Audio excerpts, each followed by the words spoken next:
विमल में गुलिस्तां की ये कुछ लजीज फरिश्ते जब साथ घुले तो जी ललचाए और दिल कहे कि स्वाद की इस जुबां में खुद को ऐसा डुबाऊं कि निकल ना पाऊं। विमल की जुबान कुछ है ही ऐसी, मानते हैं ना? विमल, बोलो जुबां केसरी।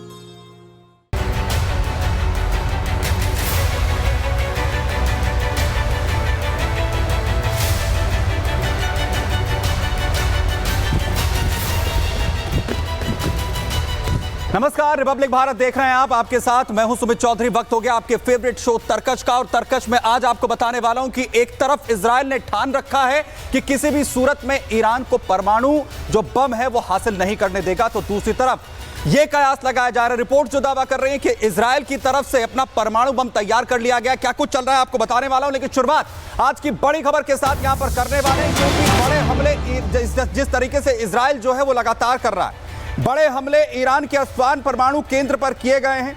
इजरायली अटैक के बाद पूरी तरह से आसमान धुएं का गुबार जो है वो देखने को मिला है। इजराइल ने परमाणु केंद्र पर रात भर बड़े हमले किए हैं, चाहे इस्फहान हो चाहे फोर्डो हो, ये वो तमाम जगह है जिन्हें तबाह करना चाहता है Israel.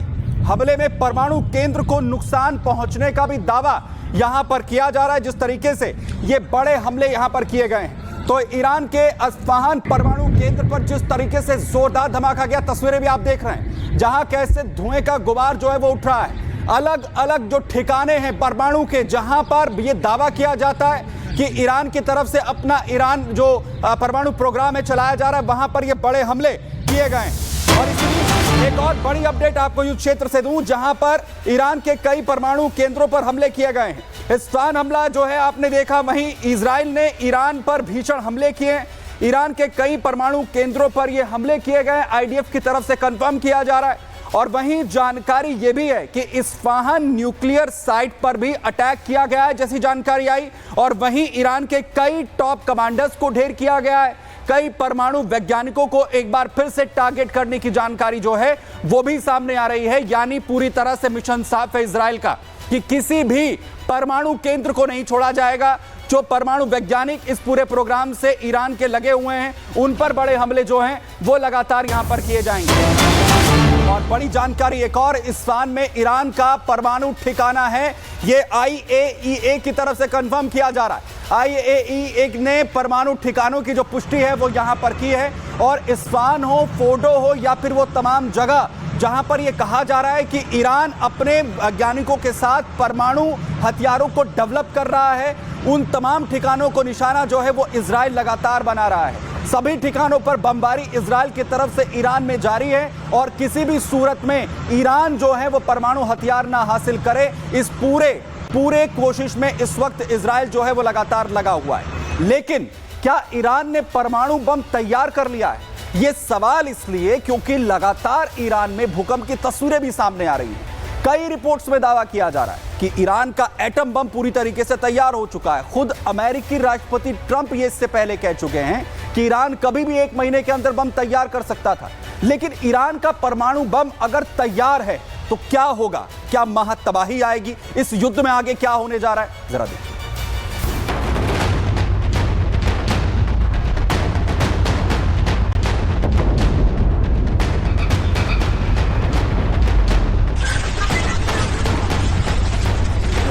I just don't know why they need that for civilian work.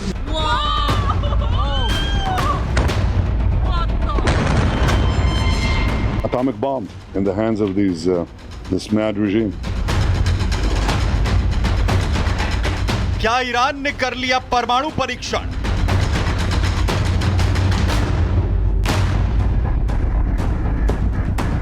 क्या ईरान अब परमाणु संपन्न देश बना?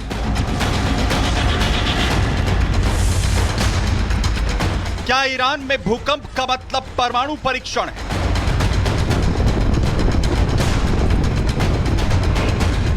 यह सवाल इसलिए क्योंकि इजराइल के साथ जारी जंग के बीच ईरान में कुछ ऐसा हुआ है जिसने एक नई थ्योरी को जन्म दे दिया है, और वो था भूकंप या कुछ और। ईरान में हाल ही में आए 2 भूकंपों ने नए सवाल खड़े कर दिए हैं। दरअसल पहला भूकंप 15 जून को फोर्डो परमाणु संयंत्र के पास 2.5 तीव्रता का एक हल्का भूकंप दर्ज किया गया था। दूसरा भूकंप का झटका शुक्रवार रात 9:19 पर ईरान के सेमनान प्रांत में आया, जिसकी गहराई 10 किलोमीटर तो तीव्रता 5.1 मापी गई। इसकी वजह से राजधानी तेहरान समेत कई अन्य हिस्सों में झटके महसूस किए गए। बताया जा रहा है कि ईरान के सेमनान प्रांत में मिसाइल कॉम्प्लेक्स और मिसाइल सेंटर हैं। अब भूकंप के बाद से ये कयास लगाए जा रहे हैं कि कहीं ईरान ने चोरी छिपे परमाणु परीक्षण तो नहीं कर लिया, क्योंकि अभी 2 दिन पहले ही ईरान की सरकारी मीडिया ने वीडियो जारी किया था, जिसमें प्रतीकात्मक तौर पर परमाणु हथियार को दिखाया गया था और लिखा गया था मे बी। इस वीडियो में परमाणु मिसाइल के मिनिएचर को हाथों से सहलाया जा रहा है और संदेश साफ था कि परमाणु बम बन चुका है, बस परीक्षण करना बाकी है।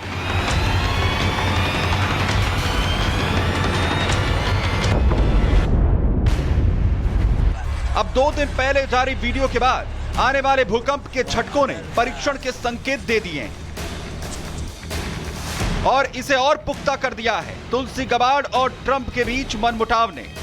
दरअसल अमेरिकी खुफिया प्रमुख तुलसी गबार्ड ने कहा था, ईरान कोई परमाणु हथियार नहीं बना रहा है, जो बना रहा था उसे 2003 में बंद कर दिया था। ट्रंप ने तुलसी गबार्ड के बयान को गलत बताया। वहीं ट्रंप कह रहे हैं कि ईरान परमाणु बम बनाने के बेहद करीब है। आपकी इंटेलिजेंस कम्युनिटी कह रही है कि ईरान परमाणु हथियार नहीं बना रहा है। मेरी इंटेलिजेंस कम्युनिटी गलत है, ऐसा किसने कहा? आपकी इंटेलिजेंस चीफ तुलसी गबार्ड ने ऐसा कहा। वो गलत हैं। वे दुनिया में तेल के सबसे बड़े ढेरों में से एक पर बैठे हैं। मुझे नहीं पता कि उन्हें नागरिक उद्देश्यों के लिए परमाणु की आवश्यकता क्यों है। ट्रंप के बयान के बाद तुलसी गबार्ड ने सफाई दी और खुद कबूल किया कि ईरान के पास इतना यूरेनियम है कि वो 1 महीने में परमाणु बम बना सकता है। अमेरिका के पास खुफिया जानकारी है कि ईरान के पास इतना यूरेनियम का भंडार है और अगर वो असेंबली को अंतिम रूप देने का फैसला करता है तो वो कुछ हफ्तों या 1 महीने में ही परमाणु हथियार बना सकता है। तुलसी गबार्ड के इस बयान ने इस बात को पक्का कर दिया कि ईरान कुछ तो बड़ा कर रहा था और उसकी तैयारी पूरी हो चुकी थी। तो इजराइल पीएम नेतन्याहू को भी इस बात का अंदेशा लग गया है कि ईरान परमाणु बम बना चुका है।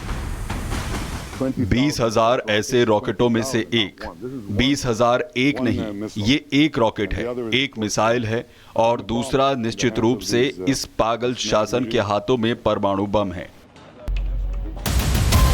और अब इन भूकंप के झटकों ने इस पर मोहर लगा दी है।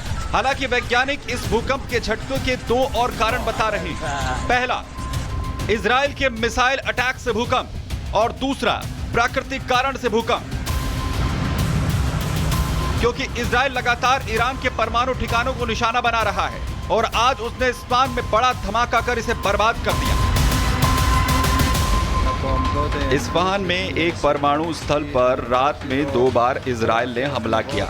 हमलों से नुकसान तो हुआ लेकिन कोई हताहत नहीं हुआ। वहीं रक्षा विशेषज्ञ परमाणु परीक्षण के बाद भूकंप की आशंका जाहिर कर रहे हैं। हाँ, ये सही है कि अगर कोई न्यूक्लियर टेस्ट होता है तो 2 से लेके 5 तक का सिस्मिक जो रिक्टर स्केल के ऊपर आती है अर्थक्वेक का, वो इतना अर्थक्वेक आता है।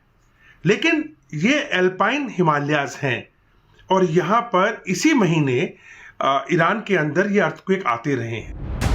फिलहाल अगर ईरान ने परमाणु बम का परीक्षण कर लिया है तो क्या अब सुपर पावर के समीकरण बदल जाएंगे? और ऐसा हुआ तो दुनिया के लिए यह सबसे बड़ा खतरा पैदा हो जाएगा। Bureau report, Republic Bharat. और वही इन रिपोर्ट्स के सामने आने के बाद लगातार हड़कंप मचा हुआ है। पूरी दुनिया सहमी हुई है कि अगर ईरान ने अपना परमाणु परीक्षण कर लिया है तो क्या इस युद्ध में वो उसे इस्तेमाल भी कर सकता है या हालात और भी खतरनाक हो सकते हैं। वहीं इसी बीच बड़ी अपडेट आपको बताऊं, दक्षिण पश्चिमी ईरान में इजराइल की तरफ से भीषण हमला किया गया है। अल हदीदी एयरपोर्ट मिलिट्री बेस पर इजराइल की तरफ से बमबारी की गई है। मिलिट्री बेस पर कई जबरदस्त विस्फोट देखने को मिले हैं। दक्षिणी पश्चिमी ईरान में ये भीषण हमले इजराइल की तरफ से किए गए हैं। अल हदीदी मिलिट्री बेस को टारगेट किया गया है और बताएं कि जबरदस्त विस्फोट यहां देखने को मिले हैं। मिलिट्री बेस को पूरी तरह से इजराइल ने तबाह करने की कोशिश इन हमलों के जरिए की है। अलग अलग मिलिट्री बेसिस पर हमले किए जा रहे हैं इजराइल की तरफ से। इसके अलावा परमाणु संयंत्र जो बताए जा रहे हैं, जहां पर ईरान अपने परमाणु प्रोग्राम को चला रहा है, उन्हें भी टारगेट करने की जानकारी लगातार सामने आ रही है। और युद्ध क्षेत्र से बड़ी जानकारी, तेहरान में इजराइल का जबरदस्त हमला। इजरायली अटैक के बाद धुएं का गुबार देखने को मिला है। तेहरान में भी बड़े हमले हुए हैं, जहां मिलिट्री टारगेट कर रहा है इजराइल, वहीं तेहरान में भी एक के बाद एक हमले इस वक्त उठ रहे हैं। वहीं आपको बताएं कि जहां पर तेहरान में इन हमलों को अंजाम दिया गया है, दूर से ही धुएं का गुबार जो है वो लगातार देखने को मिल रहा है। लोग सुरक्षित जगहों की ओर लगातार रुख कर रहे हैं और इसके अलावा हमले थमते हुए नजर नहीं आ रहे हैं। तेहरान से लेकर तमाम परमाणु संयंत्रों की बात करें, मिलिट्री बेसिस की बात करें, जहां पर लगातार इजराइल के बड़े हमले जारी हैं जो अभी रुकते हुए नजर नहीं आ रहे हैं। और इसी के अलावा इजराइल बड़े हमले की भी तैयारी करता हुआ नजर आ रहा है, क्योंकि लगातार जो दावे हो रहे हैं कि कभी भी ईरान की तरफ से भी एक बड़ा पलटवार यहां पर देखने को मिल सकता है। वहीं बड़ी बात आपको बताऊं कि एक तरफ अमेरिका लगातार ईरान को झुकने के लिए मजबूर कर रहा है, वहीं अब ईरान के साथ चीन और रूस आते हुए दिख रहे हैं। दावा यह भी है कि चीन ने ईरान को हथियार तक भेज दिए हैं और पुतिन यह कह रहे हैं कि अगर अमेरिका हमला करता है ईरान पर तो नतीजे इतने भयानक होंगे जिसका अंदाजा पूरे विश्व को नहीं है। जरा देखिए।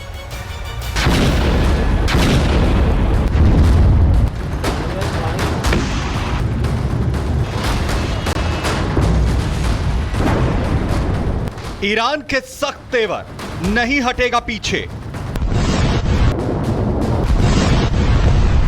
रूस की चेतावनी, विश्व युद्ध की धमकी।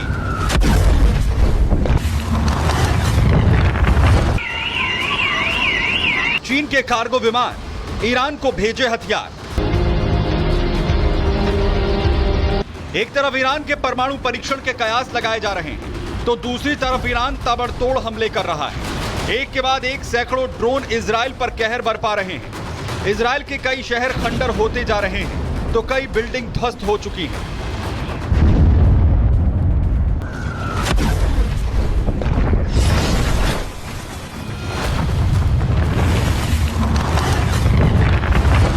ईरान ने साफ कह दिया है वो झुकने वाला नहीं है और ये हमले तब तक होते रहेंगे जब तक इजराइल हमला करता रहेगा। इस बीच ईरान ने अपनी मिसाइलों के जखीरे का एक वीडियो भी जारी कर दिया। अंडरग्राउंड टनल में रखी मिसाइलों ने बता दिया कि ईरान कमजोर नहीं है, उसके पास इससे कई गुना ज्यादा हथियार हैं और वो इनको कभी भी निकाल सकता है।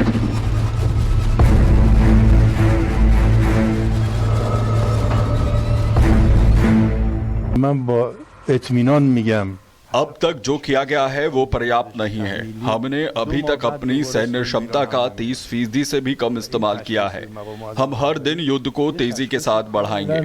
कारशनासी अक़लानी हकीमाना है। ईरान का संदेश साफ है कि उसका हमला जारी रहेगा और जब तक जरूरी है लड़ाई चलती रहेगी। ईरान को अब चीन और रूस का भी समर्थन मिल रहा है। दोनों देशों ने ईरान की रक्षा के लिए बड़ा ऐलान कर दिया है। दरअसल ईरान को बचाने के लिए रूस और चीन अब यूनाइटेड फ्रंट बनाएंगे, जिसके बाद डोनाल्ड ट्रंप को सख्त संदेश भेजा गया है इजराइल के साथ वॉर में एंट्री ना करें। इसके साथ ही रूस चीन ने इजराइल हमले की भी निंदा की। दोनों ने हमले को संयुक्त राष्ट्र चार्टर का उल्लंघन बताया। चीन ने 5 कार्गो प्लेन से ईरान को हथियार भी भेजने शुरू कर दिए हैं। इन विमानों का रूट शंघाई से लक्जमबर्ग था, लेकिन बीच में ही इन कार्गो विमानों ने अपना ट्रांसपोर्टर और सेंसर स्विच ऑफ कर दिया और फिर ईरान के एयर स्पेस में पहुंच गए। एक रिपोर्ट के मुताबिक चीन ने 14 जून से अब तक 5 बोइंग 747 विमानों को ईरान में भेजा है। चीन के उत्तरी हिस्से से पश्चिम की ओर उड़ते हुए कजाकिस्तान, उज्बेकिस्तान और तुर्कमेनिस्तान को पार किया और जैसे ही ईरान की सीमा में पहुंचे सभी विमान रडार से गायब हो गए। चीन की इसी हरकत ने अब दुनिया की निगाहें उसकी ओर कर दी हैं। सवाल है कि क्या इन विमानों में हथियारों का जखीरा था? क्या चीन अपने हथियारों से ईरान की मदद कर रहा है? तो वही ईरान की आज फ्रांस के राष्ट्रपति से भी फोन पर बातचीत हुई। ईरान के न्यूक्लियर प्रोग्राम और इजराइल के साथ जंग को लेकर चर्चा हुई तो फ्रांस ने साफ कहा कि ईरान परमाणु हथियार हासिल नहीं कर सकता। ईरान शांतिपूर्ण परमाणु कार्यक्रम की गारंटी दे। इस बीच खामनेई को अपनी हत्या का भी डर सता रहा है और इसीलिए खामनेई ने 3 उत्तराधिकारियों का ऐलान कर दिया है। 3 वरिष्ठ मौलवियों के नामों की घोषणा की गई है। मैं बूढ़ा हो गया हूँ, मेरा शरीर बेकार है, मैं कुर्सी पर बैठकर युद्ध देख रहा हूँ। अगर इजराइल को लगता है कि मुझे मारकर वो जीत जाएंगे तो ये उनकी गलतफहमी है। ये युद्ध ईरान के युवाओं ने लड़ा है और वो अपराजित रहेंगे। अगर आप मुझे मार भी देते हैं तो भी ईरान को कोई नुकसान नहीं होगा। मतलब साफ है कि खामनेई ने ईरान का भविष्य भी सेव कर दिया है। अगर खामनेई को इजराइल या अमेरिका कुछ करता है तो भी ईरान के परमाणु प्रोग्राम पर कोई फर्क नहीं पड़ेगा। अगले कुछ ही दिनों में खामनेई की जगह ईरान का नया खलीफा कुर्सी संभालेगा और ईरान की ये जंग वैसे ही चलती रहेगी। अगर संयुक्त राज्य अमेरिका इजराइल के साथ युद्ध में सक्रिय रूप से शामिल हो जाता है तो ये सभी के लिए बहुत खतरनाक होगा। हम अभी जो कर रहे हैं वो आक्रामकता के खिलाफ आत्मरक्षा के लिए हमारे वैध अधिकार का प्रयोग है। हम अपने परमाणु कार्यक्रम के लिए बातचीत के जरिए समाधान के लिए पूरी तरह तैयार हैं, जैसा कि हमने 2015 में किया था, लेकिन इजराइल को हमला रोकना। फिलहाल ईरान बातचीत के लिए तैयार हो गया है, लेकिन दूसरी तरफ उसने साफ कह दिया है कि वो किसी भी हाल में युद्ध में पीछे नहीं हटेगा। जब तक हमला होगा उसका पलटवार उससे भी भीषण होगा। Bureau report, Republic Bharat.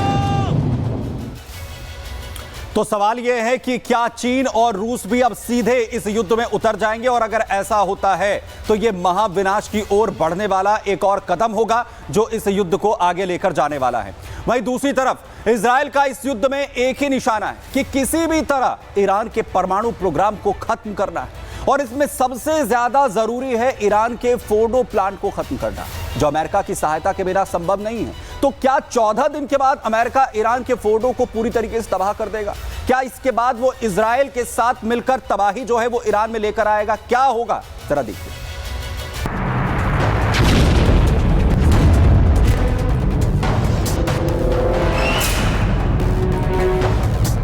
Iran कितनी भी धमकी दे ले, कितने भी परमाणु प्रोग्राम को सेव कर ले, लेकिन इजराइल के प्रधानमंत्री बेंजामिन नेतन्याहू ने ईरान के परमाणु ठिकानों को खत्म करने की कसम खा ली है।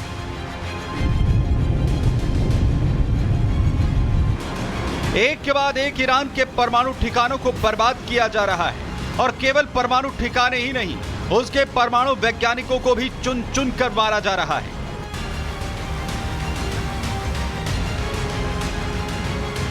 ईरान ने साफ कह दिया है कि ना परमाणु हथियार बनाने देंगे और ना ही उन्हें चलाने के लिए कमांडर को जिंदा रहने देंगे।